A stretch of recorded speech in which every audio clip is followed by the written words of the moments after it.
Welcome to Ants of Sydney. So, last week I got some ants, and that's a photo of a cockroach. Absolutely hate them. Cockroaches do not belong in formicariums, if you didn't know.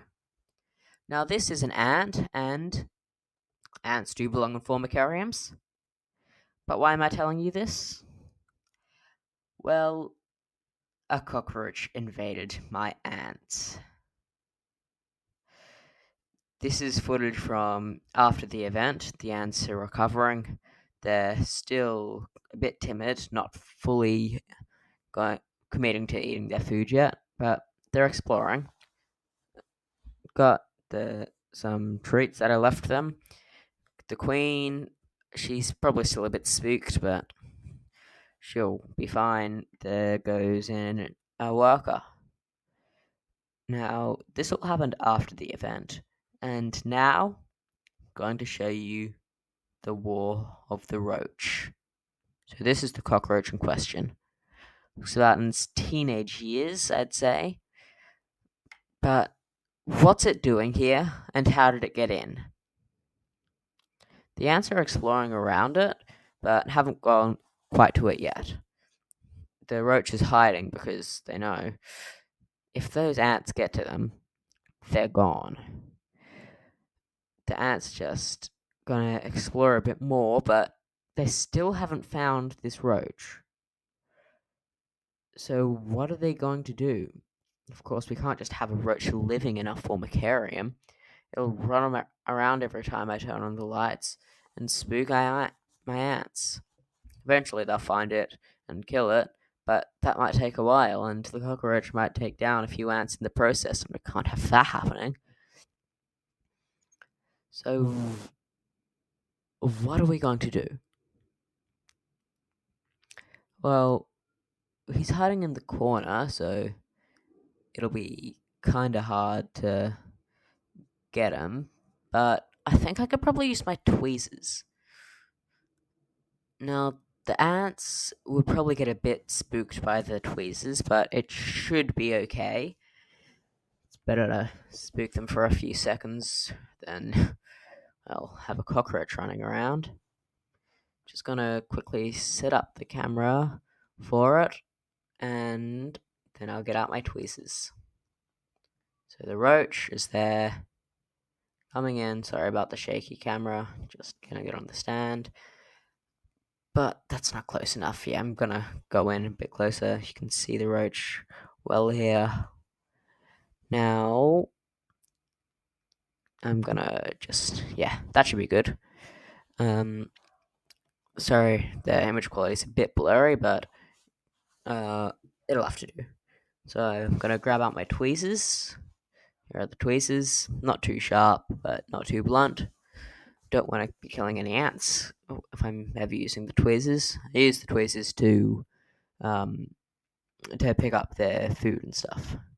I'm gonna come in and attempt to catch this little blighter. And as soon as I touched him, he just ran around, did a little circle, and then just came back to where he was. I'm gonna try again, and this time go for that little piece he's going for. Climbs up, well, he stays with it. There he is, better angle. And he tries to climb up my tweezers. You could just see it in the reflection there. I managed to shake him off, but then he scuttles away into the dark abyss of where he came from. So I've got rid of him. Almost, well, I risked my life there, but got rid of him. The ants are coming out. Still a bit timid. I'm just gonna plonk that back in. Use the tweezers to get it back to where it was. It's a nice seed pod from my area in Sydney. And yeah, it was an experience. That say that for sure. The answer, weirdly, I thought they'd take a bit longer to come back out, but no, they're exploring already, and they do come back to their nest pretty quickly. So I got them out. Yeah, I'm happy with that. But now the question is, where did he come from and how did he get into the nest? That's I just don't understand. The nest, as I said, is tightly sealed with only like it's mesh so that they can breathe. It's not like a full opening. But yeah, it's just confusing. Just gonna give them a little bit of a dried fruit treat as a little get well card. hopefully they, hopefully they like it. I'm not sure if they will, because not all ants, particularly colonies of this size, like solid foods. Check out my Science of Ants video to learn more about ants' eating habits. I might be posting a new one on different ant diets, like carnivorous and stuff. But for the time being, I'm going to take out the jelly. Well, this is their protein source. It's very good for protein because in the Science of Ants video, I mentioned that ants only eat liquid foods, but this can be turned into a liquid or can be used as a solid. Found out more in the Science of Ants video. But yeah, back to this video.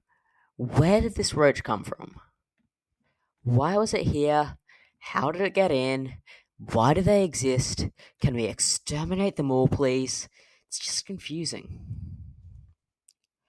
Now, this nest, like, there are 2 or 3 entry points. I just don't see how a roach could have got in.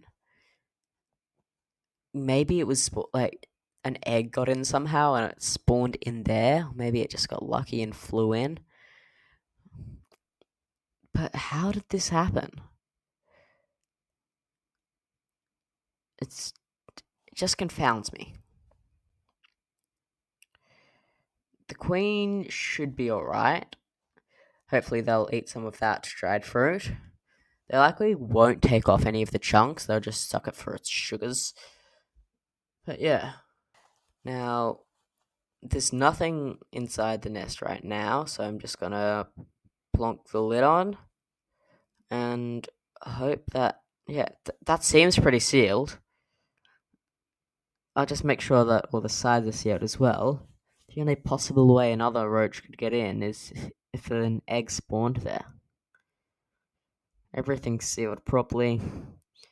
Like, maybe it could open one of the extension ports, but I doubt it. And that water needs some redoing. I'll fill that sponge up soon. So yeah, Quinn's looking healthy. Probably not too happy though. She just had a massive invader come in. But now, where was that roach? And are there any others in my garage? So I'll check for others, but I don't think I'll find them. They usually hide in dank hidey holes.